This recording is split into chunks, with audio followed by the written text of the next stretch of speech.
আজকে রং খেলা হচ্ছে, এই যে সুন্দর স্মোক।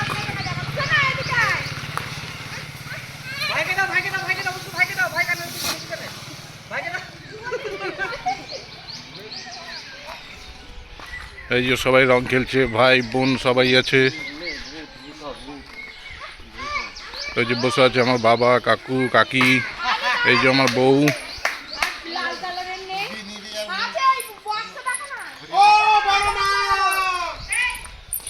না তোমার কি হ্যাপি হোলি করে দেবো কিছু?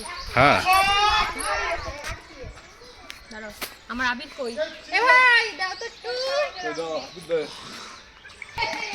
সবাই দোল খেলছি আজকে, খুবই মজা হচ্ছে। এরপরে একটু পরেই আমাদের সব খাবার দাবার আইটেম শুরু হয়ে যাবে, রান্না বান্না সব শুরু হবে। পিনটা ভালো ছিল, কিন্তু পিনটা গো বাপিরা পিঙ্ক কালারটা কই গো? ওখানে ও দাদার কাছে ছিল। দাও কই পিঙ্ক কালারটা? চলো, সব বাচ্চা কাচ্চা সব রাস্তার লোকেদের রং দিচ্ছে।